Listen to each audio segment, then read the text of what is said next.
Hey everyone, welcome to the Dr. Josh Axe Show. I am your host, Dr. Axe, and each and every week on the show, we explore the science and principles behind how to grow in body, mind, spirit, and take your health and your life to the next level. On today's episode, I'll be answering your questions on how to naturally treat and eliminate allergies. I'll be sharing my thoughts on the blood type diet. Also, I'll be answering the question, is sunscreen safe? And also I'll be going through how to reduce EMF exposure and a lot more on today's episode. And by the way, you could submit your questions to me on Instagram. I post question boxes regularly on my stories. So if you want to follow me on Instagram at Dr. Josh Axe, by the way, you can also send me a voice message and actually be featured on the show. And you can go to the link at the bottom of the screen in order to submit your voice message. So again, remember, voice message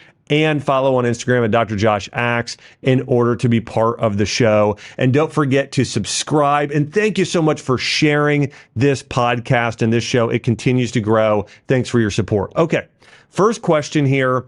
How did you meet Chelsea? Well, a few things. Number one, I prayed for Chelsea. In fact, I had a friend who was happily married, great wife, and we would do a prayer call on Sunday nights and really talk about our work week, sort of planning together. There's this iron sharpens iron relationship with a friend of mine named Pete.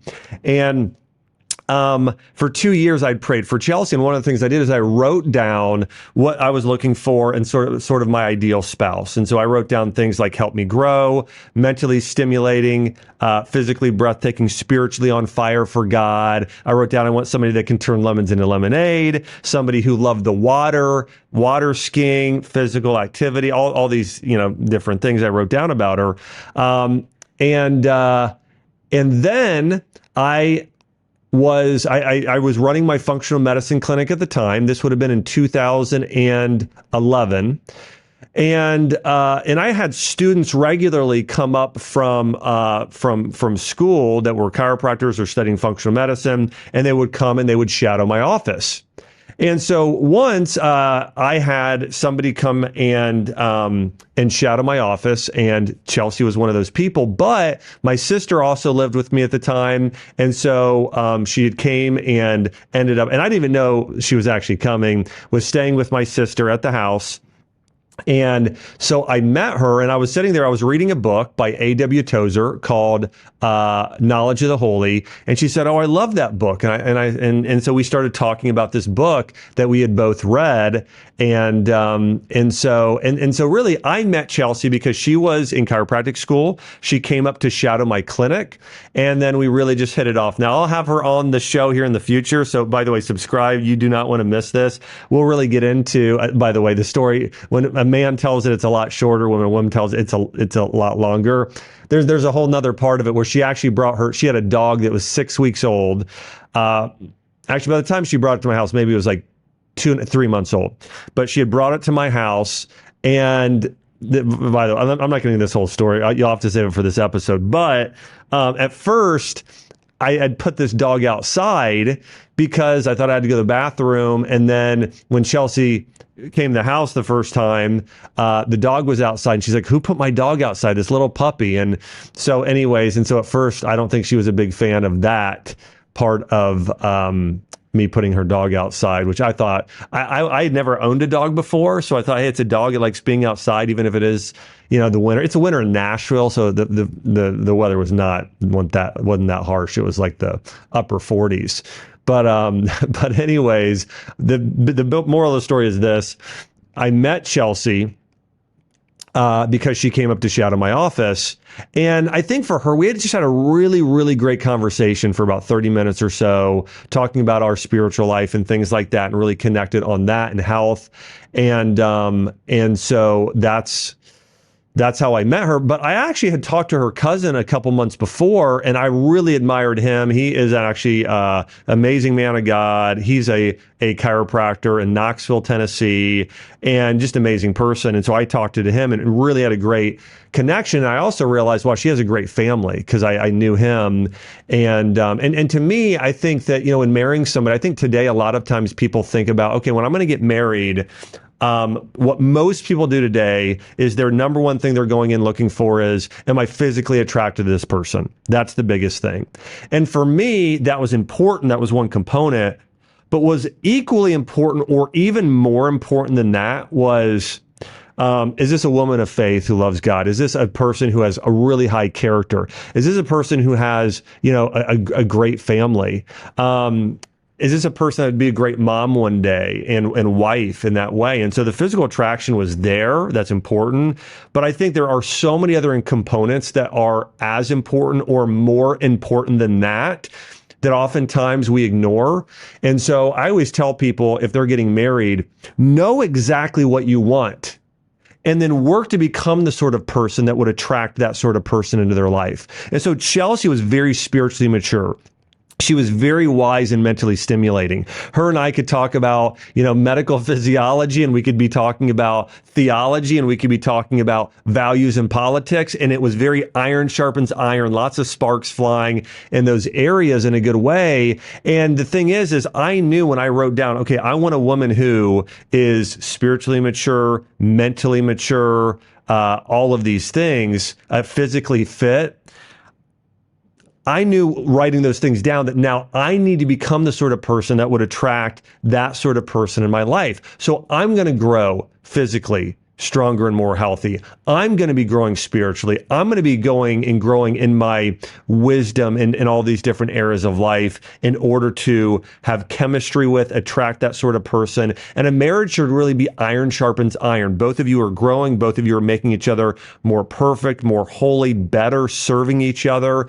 And so, but it takes knowing the right type of person and pursuing that person and becoming the right sort of person yourself to find the person of your dreams to marry. All right, next question here. How can I naturally treat allergies? Well, let me talk about foods to avoid, foods that help heal, and the supplements you should consider taking. And I also want to mention there are some things you want to do when you're in the midst of having the allergy symptoms. And then there are other things you want to be doing year round that will help you build a sort of tolerance to where you're not going to have those same symptoms. So the biggest foods you want to avoid, one would be hybridized grains that are no longer the ancient form of grain and that are high in gluten. Okay, gluten has been linked to more severe allergy symptoms. By the way, there's also a difference between food allergies and environmental allergies, which I'm talking predominantly about environmental here,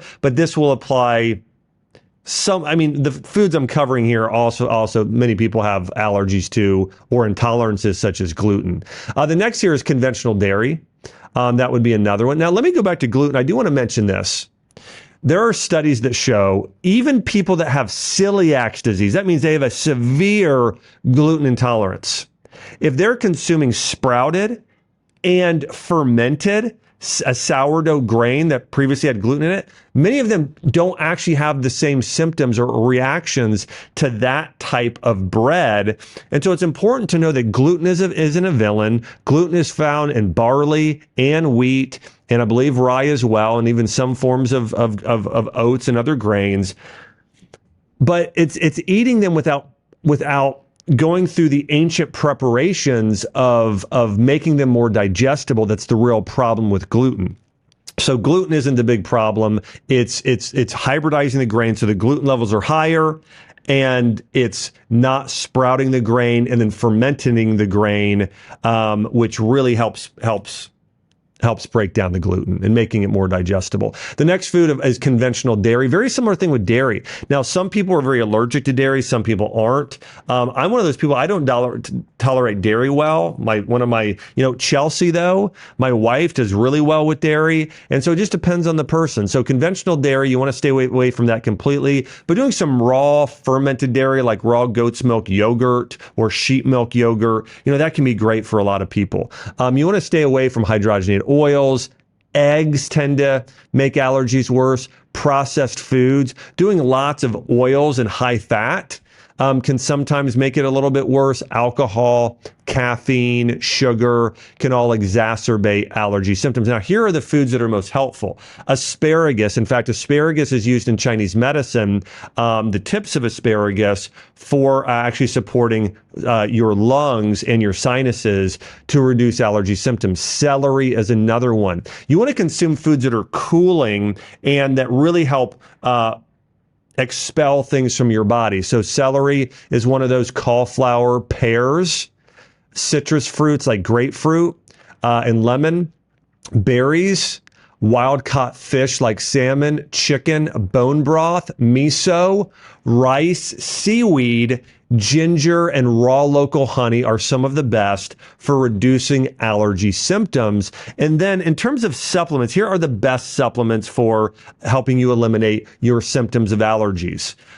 Stinging nettles, butterbur, quercetin, vitamin C, probiotics, specifically soil-based organisms, that's SBO probiotics, bee pollen, and then certain essential oils like peppermint, eucalyptus, lemon, tea tree oil are also beneficial. And then there are natural treatments like acupuncture that are also going to help benefit and help you fight allergies as well. Chiropractic care can even be good. And then getting an air filter, okay? A filter in your home, whether it be IntelliPure, Pure or Air Doctor. Those are a couple good brands, but doing things to help cleanse mold and pollen and some of those allergens out of your home.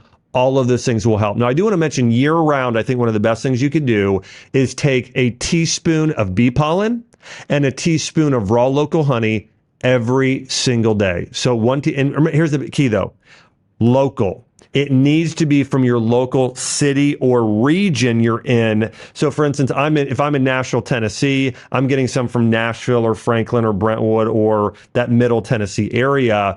And I go to my local farmer's market, I buy bee pollen, I buy the raw local honey, and I do a teaspoon a day.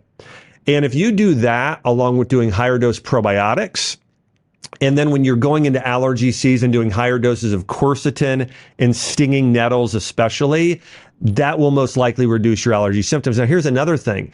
Going to the farmer's market and getting your food there year round, because you will get exposure to allergens. If you have a garden in your own backyard as well, that's going to help build up your tolerance and reduce seasonal allergies. Because again, here's the thing with raw local honey.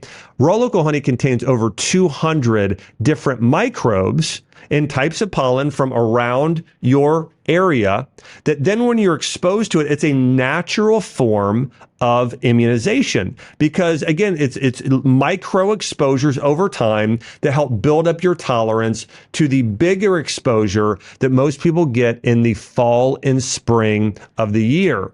And so that's why the raw local honey plus the bee pollen, 1 teaspoon of each, having a garden yourself where you're spending out time outdoors, eating that local food that then has some of those microbes, and buying food from your local farmer's market, those are all going to help you reduce those allergy symptoms over time.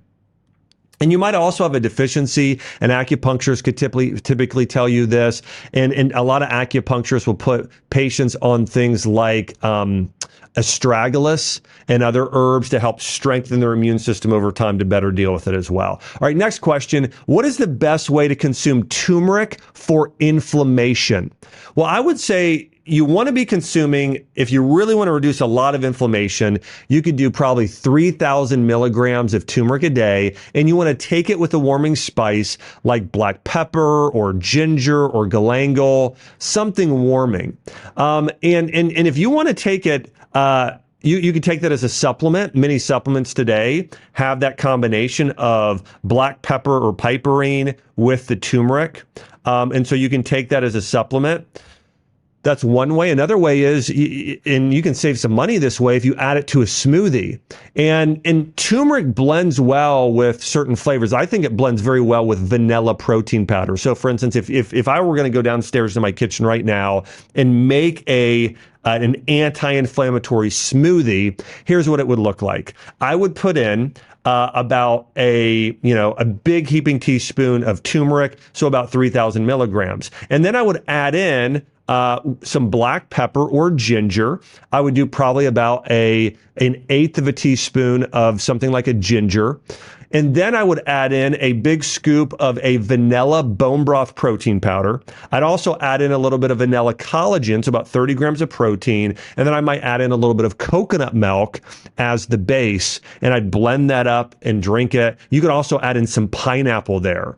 And that's really going to taste amazing. You've got vanilla, you've got pineapple, the turmeric with the ginger. You're going to really love the taste of that sort of smoothie. And you're getting, again, ginger's anti-inflammatory, turmeric's anti-inflammatory, pineapple, it has boswellia, or bromelain, I mean, that's anti-inflammatory, and bone broth. So you've got an amazing superfood smoothie there with loads of benefits for reducing inflammation. Now, along with turmeric, a couple other things I really like for reducing inflammation are boswellia, which comes from the frankincense plant, and getting omega-3 fatty acids. I do about 1,000 milligrams of boswellia a day and about 1,000 to 2,000 milligrams of an omega-3 supplement a day. But if you do that superfood smoothie I just shared with you for the superfood anti-inflammatory smoothie, if you add in some boswellia, some omega-3s, some of the bone broth protein I mentioned in the smoothie, you are going to notice an incredible difference in your joints. In fact, I challenge many of you to try out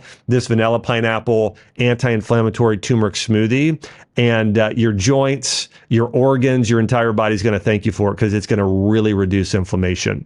All right, next question. Can you talk more about visualization and how to get started? I feel stuck. You know, if you're feeling stuck in life, I do think visualization is a step you want to take. Now, before that, though, before you start visualizing, I do think you want to think about what is it that you really want in life, and are you committed to going and getting it? What is it you truly desire in your heart? Let me share this for me, okay? When I think about visualization, I really want to be physically active. So I had the spinal infection about 1.5 years ago, wasn't able to walk for a year. And I got to the point, and I'm at the point now where I really want to be able to throw my two-year-old daughter in the air. I want to get back to cycling. I want to be able to run. And I'm already back to now being able to lift weights, carry my daughter around. So I've seen some good progress. But I am visualizing very specifically and seeing myself playing and running with my daughter. Maybe we're doing a triathlon one day. We're out cycling. And so I can see us doing those things together. And I really want that. Okay. So the first thing is you need to want something badly. What is that thing you really want? And then you want to visualize it very specifically. Okay. And so here is how I do this is I get into a quiet place. I close my eyes.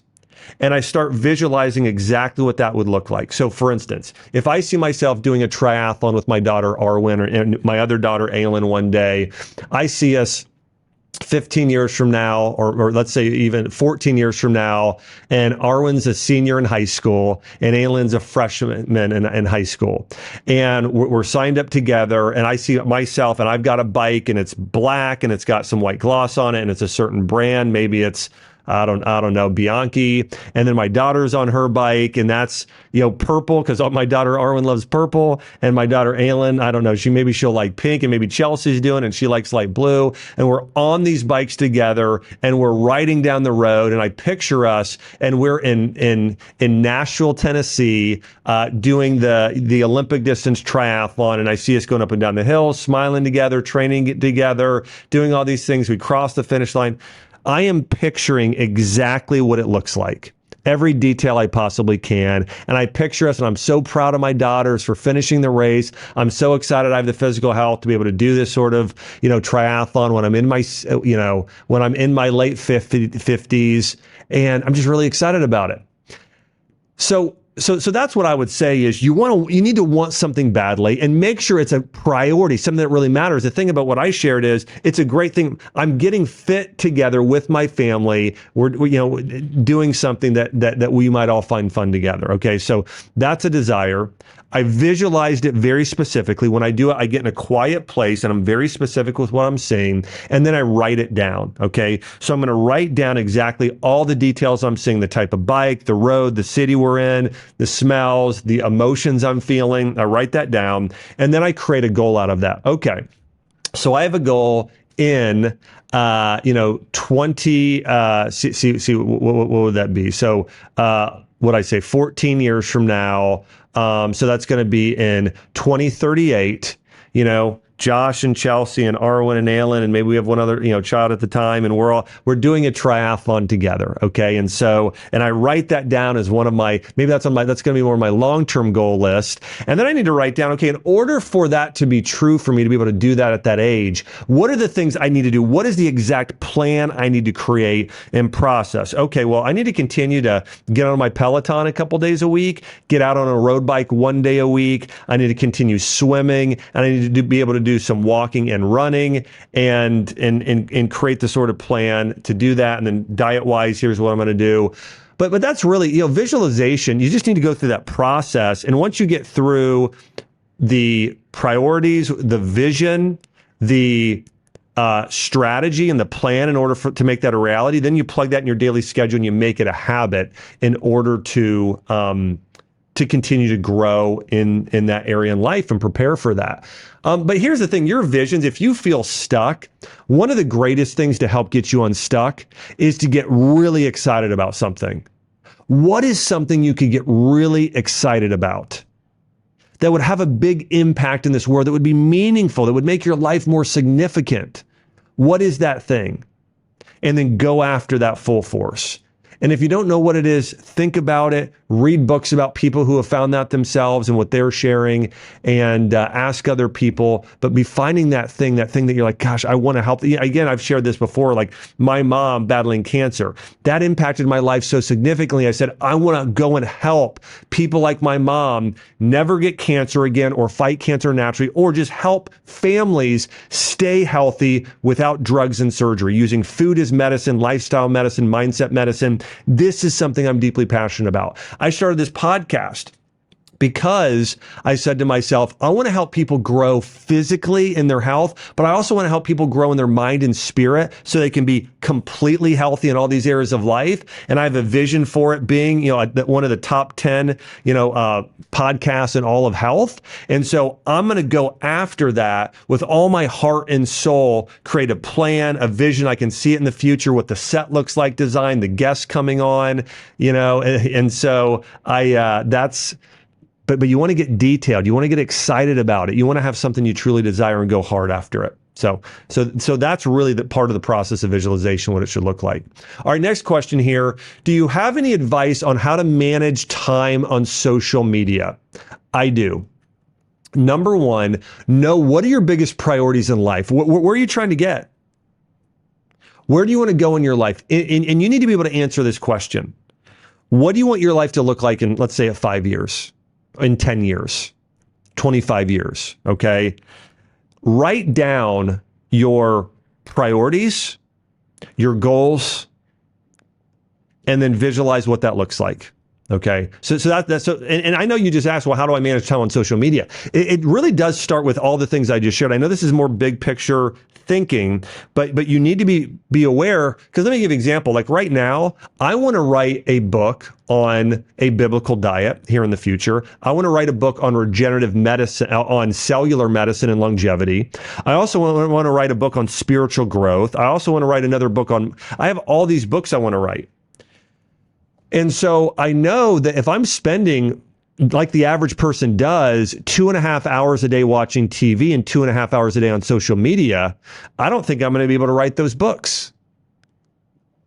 And I also know that I want to spend a lot of time with my daughters and my wife, and I want to spend time, I want to spend a lot of time doing a lot of things. So my point with this is you need to have some things you really want and say no to the other things. Okay. Part of the reason why people get sucked into social media and TV and everything else, basically just entertaining themselves all day long, is because they don't have something that they truly desire. They don't have a purpose. According to studies, only 25 people are clear about what their purpose is. What is your purpose? Do you know what it is? You have to know what it is. And part of finding your purpose, as I've talked about on the show many times before, is what are you gifted at? What breaks your heart, and what's that thing you're passionate about? What are your current opportunities? And so figuring out that thing you're like, that's not right in the world, I want to go and help that. And then what are your giftings that align with helping remedy that situation or doing that good in the world, right? So it really starts with those things. Okay. Now here's another thing to think about. What are the consequences of you spending too much time on social media? Do this exercise. Write down what's at stake. If you spend, like the average person does, 2.5 to 3 hours a day on social media, and Gen Z's longer, closer to 4 to 5 hours. But if you are spending, let's say 3 hours a day on social media, what are all the things, what's at stake? What could you have spent those 3 hours? What else could you have spent doing? Also, look at the studies. If you spend more time on social media, for the most part, it hurts your self-esteem. It's hard on your neurological health. You get worse sleep at night. It causes anxiety. You're more in a fight or flight state. There are loads of negatives. So look up, do a search online. What are all of the negatives of spending time on social media? There's a new book out by Jonathan Hand. I don't remember the name of the book. It's something like The Anxious Generation, but he basically gets into all of the side effects today of spending too much time on social media. And it is absolutely mind-boggling how terrible social media is for our mental health. And so you need to know the consequences and all the negatives of it, and then write down what you could replace it with and all the positives and where that could lead your life if you take those 3 hours a day you're spending on social media and then you start applying it to something else.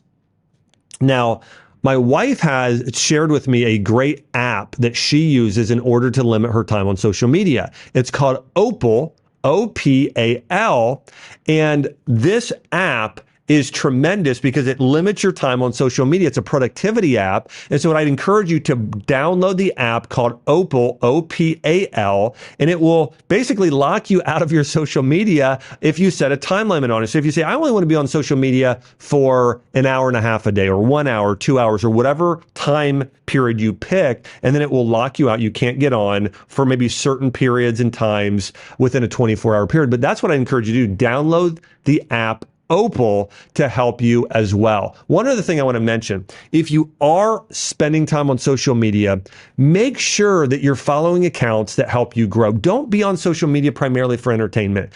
Be on there for growth, to help you grow and learn in certain areas. Follow people that are helping you grow spiritually, people helping you grow in your health, people helping you grow in your mindset and as a leader. Follow mostly those accounts and then delete any account that's having a negative influence on your life, and that should help some as well. All right, next question. What do you think of people using Ozempic and Wegovy for weight loss?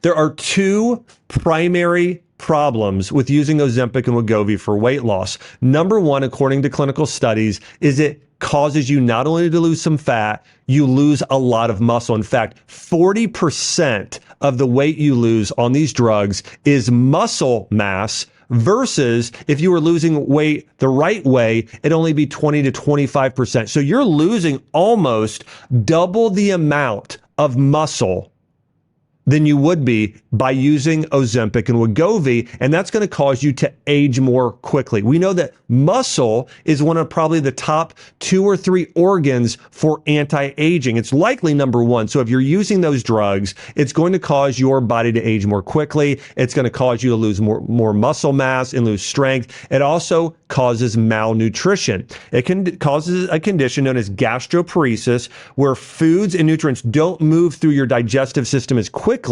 And what it does is it causes nutrient malabsorption, and so it causes malnutrition. If you look at the faces of people that are taking Ozempic and Wegovy, there's actually a term called Ozempic face, where they're starting to look sunken in because they're losing muscle and it's causing malnutrition. So remember, anyone taking Ozempic and Wegovy, while it may cause a short-term weight loss that might make you feel good, in the long term, you're losing muscle mass and nutrients, causing malnutrition. So I know when long-term studies come out, eventually it's going to show it takes years off your lifespan, and it truly is one of the most dangerous, terrible drugs you could ever take.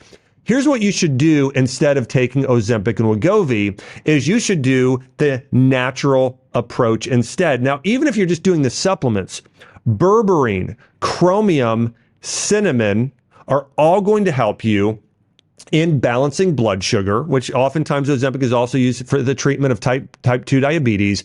But those nutrients are going to help you lose weight a healthy way. In addition, following a diet that's mostly meat, vegetables, and berries, and then going out and walking and exercising regularly. If you do that, you're going to lose weight incredibly fast and do it the healthy way and extend your lifespan and reverse disease rather than taking these truly terrible and dangerous drugs. All right, next question. This is a voice message from Valeria on the blood type diet. I would like to know your thoughts on the blood type diet and how it affects each person's unique lifestyles. So here's my professional opinion on the blood type diet. So one of the claims of the blood type diet is that, for instance, an O positive blood type, which is what I am, that those people do better with a diet higher in meat, in fat, and certain types of vegetables. Whereas, for instance, my mom, I believe, is an AB type. And so I remember when I had read this book years ago, she was supposed to be doing a lot more closer to a vegetarian sort of eating plan. Again, I don't think that's accurate. I don't think the foods we should be eating should be based on blood type. Now, is there possibly a little bit of truth in some of that? It's possible, but do I believe that it is the most accurate and best diet to follow? I don't. Again, not to say there might not be some truth to it. I don't think we really know, and I don't think we have studies to prove that. So my advice is this: listen to your body and follow a diet that really lines up with maybe the medical condition that you're currently trying to fight. And also a lot of this comes down to awareness. Are you aware of which foods you do well with in terms of your body? I think for most people should be eating organic meat, cooked vegetables or some vegetables, getting some fruit, and then maybe some whole grains, possibly some things like sweet potato, some healthy fats like avocado, coconut, and olive. And I think for most people, just eating a whole food-based diet is the ideal. However, I know some people for a short period of time, as sort of a medical protocol for a year or two, could be on a carnivore diet. I think some people for a short period of time, if they have a really toxic liver, they could do vegetarian for a period of time and still be healthy. But generally speaking, again, I don't think the blood type diet is the best sort of diet to follow. I think following a personalized diet that's based more on something like traditional Chinese medicine, to me, that is the most accurate way to know what you should truly be eating, is seeing a practitioner who's able to personalize and customize a plan for you based on Chinese medicine. And so that's my personal belief, or Ayurveda, or one of these ancient medical practices that's really been able to dial in what typically works best for certain people. But when I create a health plan for somebody, here's what I do. And here's how I decide what diet they should follow. One is I do a tongue diagnosis. And so I look at somebody's tongue, and based on what's going on with their tongue and their symptoms and maybe their blood work, I look at those things cohesively. So if their tongue has ridges on the side, it's called a spleen Qi deficiency. That could be issues with either the liver or the pancreas. So they're having digestive issues. If there's a coat on their tongue, that's a form of candida, and also known as dampness. If their tongue has a red tip, there's an issue with their heart. If the entire tongue is pale, that's a blood deficiency, which if it gets extreme, that's a form of anemia. So there are a number of things with it. And then I look at the symptoms. So you got a cold body temperature, you're diagnosed with hypothyroidism. Okay. You have some blood work here. I can see your thyroid markers are off and up. There are some antibodies there as well. So you have Hashimoto's. So based on that combination of looking at those Eastern and Western ideas, that's how I personally start to work with people from more of that Eastern meets Western functional medicine approach of helping diagnose and treat people. So if somebody would be in that situation, I'm going to have them do a lot of organic meat. I'm going to have them do rice and sweet potato as most of their carbohydrates, along with some fruit, specifically probably blueberries. And then I'm going to have them do herbs like ashwagandha, methylated B vitamins. I'll have them do an organ supplement that has thyroid glandular and adrenal and thymus and some others in there. And also do a nutritional, profile where I probably have them take selenium and some other things. And so anyways, that's how I know. Now, I know that's pretty complex, but that's how I practice medicine. Now, for the average person, how do you know what sort of diet you should follow? The best thing I can tell you is listen to your body. Start off eating real whole foods. If you consume something like dairy and your nose runs, or you get mucus within the next 3 hours, you're probably sensitive to it. Or if you eat a certain meal and the next day you wake up and your joints hurt or your skin is broken out somewhere, you know you need to go back and track, okay, what is not right in my diet here, and start listening to your body. But for most people, just eating mostly real food is the best thing to do. And then if you need some help, seeing a functional medicine practitioner can help. But again, I know this is a long answer, but I don't think the blood type diet is the best way to know for certain what you should eat. Now, I think generally a lot of people see results on a blood type diet because on a blood type diet, he's only recommending food. Okay, real food. And for most people eating a lot of processed food, when you focus more on real food, and there's also a combination of the placebo effect, you're going to get better results. Now, I'm not saying it's not accurate at all. Maybe there are some things too. Being an O blood type and an O positive and an A and AB and or a B some of those blood types, but I don't think there's any scientific evidence to prove that. All right, next question. Is oat milk healthy?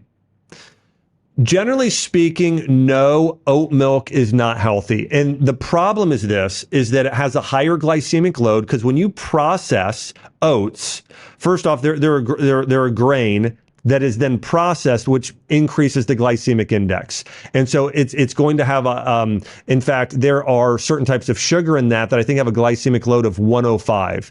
I mean, anything over, now table sugar is 100. So 105 is even above that. So oat milk, the amount of sugar that breaks down from oat milk is very, very high. The other issue is it contains processed seed oils like sunflower oil and safflower oil, oftentimes about 8 grams per serving. That's going to be predominantly processed omega-6 fatty acids. That's going to throw off your omega-6 to omega-3 ratio, which is going to cause a lot of inflammation in your body.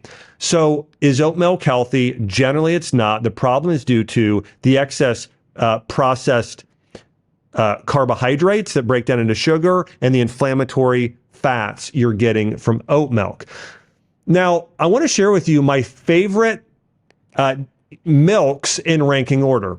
Now, I want to say if you are doing a lot of milks, if you've got a lot of dampness and candida and mucus in your body, you really don't want to do any milk at all. Okay, no milk at all, even plant-based milks. But the one you would tolerate the best would be a coconut milk. But let me share with you my top milks in ranking order that are the healthiest. Number one for most people is going to be coconut milk, specifically from the can, a BPA-free lining. Coconut milk is full of medium-chain fatty acids that help your body burn fat, lose weight. They support neurological health. They support cellular health, the health of every cell in your body. So loads and loads of benefits of coconut milk. That's my number one. My second favorite milk would be raw organic goat's milk kefir. So this is going to be an animal-based milk that has A2 protein in it, A2 casein.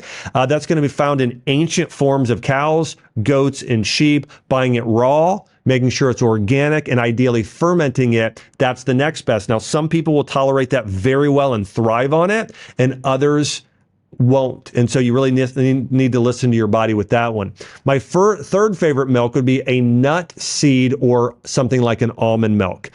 Tends to be a little less processed. You want to still look for, though, the sort of, if there are any added fats or sugar, I would recommend unsweetened almond milk or walnut milk or flaxseed milk, but some sort of nut or seed milk that is unsweetened and has minimal additives. My next favorite would be in these last three, I really just don't recommend, but the next best would probably be rice milk. It's going to be higher in sugar, but typically there aren't many additives there. And so again, if you're working out and doing it around workouts, it's going to be less harmful. It tends to be very non-allergenic. The next would be oat milk, which I discussed, and then soy milk. The reason I don't like soy milk is it's high in estrogens, certain types of estrogens that are going to cause your estrogen to naturally go high within your body. I think is evidence that could be linked to men having more feminine qualities and that lowering testosterone. And for women, that actually increasing your risk of certain types of estrogen-based breast cancers. And so for that reason, I do not like processed soy like soy milk. And that's not to say I don't like natto or tempeh or miso, where it's fermented organic soy. I think that, especially for women that are postmenopausal, is amazing for their health. But I don't think all soy is bad, but I think processed soy isn't ideal. So if you want to know what are the healthiest milks you can consume, coconut milk, raw organic A2 dairy milk, nut milks like almond milk, then rice, then oat, then soy, in ranking order. All right, next question here. Should we be wearing sunscreens? No and yes. Here's the reality. You want to get a little sun directly on your skin. It's how your liver and body start to receive those UV rays and produce vitamin D, okay? And you want to get, as most of us are very deficient in vitamin D. In fact, according to a recent survey, 94% of people are vitamin D deficient. That is an incredibly high number. We all need more vitamin D for the most part. And so you want to get some sun directly on your skin. If you're wearing sunscreen, it is blocking getting those rays and then getting the vitamin D that your body needs. But also, you do not want to get burnt. You don't want your skin to get pink or red or burnt, because that can increase your risk of skin cancers like melanoma and cause your skin to age more quickly and cause it to get too dry and damaged. So you don't want to do that either. So really, it's somewhere in the middle. You want to get 20 minutes on average of sun without sunscreen. And then if the sun is really strong, you want to put on something that is a mineral-based sunscreen like zinc oxide. Now listen, you're going to look silly because it's got a little bit of typically white on it. Your skin will look maybe a little bit lighter or white because the minerals don't necessarily fully go completely clear. But those mineral-based sunscreens are the healthiest. And you can go to the Environmental Working Group, that's ewg.org, and actually look up the healthiest sunscreens for your skin and for your body. So I'd encourage you, go to ewg.org in order to look for the healthiest forms of sunscreen. So again, I do think, to answer that question, you should put sunscreen on before your skin actually gets burnt. All right, another question here. Do you have any tips to reduce EMF exposure? Yes, I do. And here's the thing about EMF exposure. A little bit isn't bad for you. It's when you get a little bit day after day after day, all day long, where I really believe over time, it's just another form of toxicity that adds to the burden of your body. So here's what I'd recommend. One, get a phone protector. You can simply go to Amazon.com or another website and find an EMF blocking phone case. So that's one thing I would recommend doing. The next thing I would say is turn Wi-Fi off at night, and you can do this as a timer. So Chelsea and I in our home, we have a timer attached to our Wi-Fi, and it goes off, I think it's like 8 p.m. and 7 a.m. or something like that. But basically, we have it off. It's about 12 hours. It's shut off around the house, our Wi-Fi. And then when I go to bed at night, I take my phone and I always turn it on airplane mode. Okay, so it's completely off, no signals, or I just turn it off completely.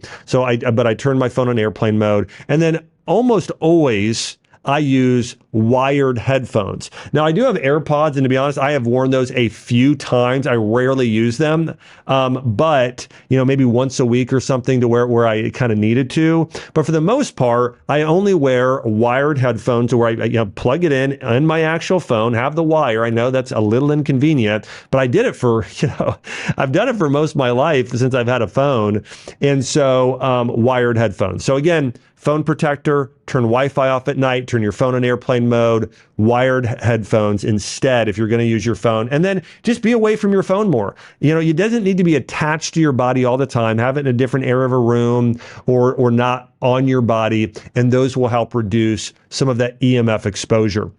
Next question here. How do you stay consistent in your relationship with God? Well, number one is my consistency in anything in life, whether it be my physical health or my relationship with my family or business success, it has to do with good habits. I've really created good habits in my life. And let me share with you what some of those are and some of the most important things you can do to establish and create a stronger and consistent relationship with God. Number one, read your Bible daily and read books about the book. So books that help you grow spiritually. And even if it's just 15 minutes a day in the morning, but create a habit in the mornings or in the evenings. But in the morning, I like to crack open my Bible, read that, even if it's just for 5 minutes, and spend even just a few minutes in prayer. So I think that's a really important thing, is to be able to read your Bible and then read books about the book. Now, I do a lot of audiobooks, and so at night, for about 30 minutes when I get in bed or when I'm getting ready for bed, I'm listening to a book about the book. Right now, I'm listening to the series from Chuck Missler. I also might listen to a sermon or something from, Bishop Barron or from Craig Rochelle, or who knows, somebody, that's going to help me grow. And I love C.S. Lewis as another person I listen to constantly, A.W. Tozer, but I'm always listening to books about the book and just listening to the Bible app. I just listen to the Bible on audio. I also have a Bible on audible.com. So read the Bible, read books about the book every day. If you're not reading, then listen to those on Audible. The second thing I do is, I mentioned, I pray, and I pray by myself. And then I also might pray with my family, family dinner, where we're going to grab hands together and we're going to pray as a family. And so prayer is a way to stay consistent with God, where it's a habit. Just, 1 minute prayer, typically before we eat. The third thing would be hang out with strong people of faith. Other people that are growing in their faith, and that will cause you to grow. If you've ever ran a race and somebody's running or walking a certain pace, you're tempted to run at their pace. And so other people that are pursuing God in a meaningful way, they're going to help you grow. And by the way, of all the things I could share, this is one of the most important, the people you hang out with. And so, and by the way, I had a time in my life in college where I was hanging out with a bunch of frat guys, at the University of Kentucky when I was there. And I realized after my first 2 years, I'm not becoming the person I want to be. And so I changed my friend group and I started hanging around guys. Now I want to share with you a limiting belief I had. I had this thing in the back of my mind, and here's what it was. It was that Christians aren't cool. And that was a limiting belief I had. And so I thought, I want to go out and have fun, and they just don't have as much fun. And I realized, it's a different type of fun. And I went and I decided I'm going to go to, this church group for people my age in their 20s, and started hanging out with them. And we had a blast together. Now, we weren't drinking a lot or going to these big parties, but we were having an absolute blast together. And so I realized that it was more of an innocent fun, a different type of fun. But and there was a little bit of, I miss a little bit of sort of the pleasure of drinking too much alcohol. But after some time, I realized, you need to love what's good for you. And I started to realize, I just don't want to do that anymore. I don't want to be that person. I want to be, a person that's, that is doing something significant and meaningful with my life. And so I started developing these other relationships, and it really helped me grow. And I've realized in my life, if I ever want to experience a breakthrough in my life and get unstuck, the greatest thing I can do is go find people that are growing in an area and go and connect with them and grow with them. And so that's another important piece of advice. The fourth thing is attend church and be part of a small group, okay? Go to actual church, be part of a congregation and worshiping, whether it's Protestant or Catholic or Orthodox, whatever it is, be part of the body of Christ in growing together. And then go a step further. This is really, most people aren't part of a small group, but go and do that extra thing on whatever night it is or whatever day it is. Be part of a small group in growing. And last thing here, be really conscious of what you're putting in your temple. Social media, TV, podcasts, all those things.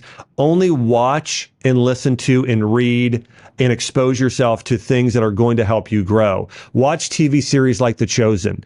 Watch great movies that have biblical insights like Lord of the Rings and The Lion King and other stories that have a good moral message. what is that movie? Sorry, I lost. I actually am hitting a blank here on Remember the Titans. That's what I'm trying to think of. But think about great movies with these great moral stories or shows. If you're going to watch something, watch those. If you're going to listen to podcasts, listen to people that are going to cause you to grow and become more. If you're going to follow people on social media, follow Tim Tebow and Sadie Robertson and other people that are on fire, doing good in the world. And that's going to help you grow as well, closer to God. I want to just say, I love these questions. I'm so grateful for all of you that have asked these. And I want to encourage you, don't forget, you can go and click a link below the show and submit your questions. You could actually submit a voice message. Would love to answer those. And on Instagram, on my stories, I'm constantly posting questions, or at least typically about once every other week, questions that then I will go and answer. So always be following my stories, and you can see I'll be answering. You can ask those questions or respond to polls on the stories and things like that in order to get your questions answered as well. And want to say, hey, thanks so much for tuning in here to my show, The Dr. Josh Axe Show. Remember, each and every week, by being part of this show, you're going to be growing in body, mind, and spirit, and taking your health and your life to the next level. Hey, make sure to subscribe, like, and share this if you haven't yet. And remember, every time you're subscribing and sharing, you're helping change someone's life. I mean, I constantly have people telling me, Dr. Axe, somebody shared this episode with me and it changed my life for good. I experienced a mindset breakthrough, a health breakthrough, some sort of breakthrough in my life. And so I just want to let you know you're making a difference by being part of this show. Thank you so much. I'll see you on the next episode.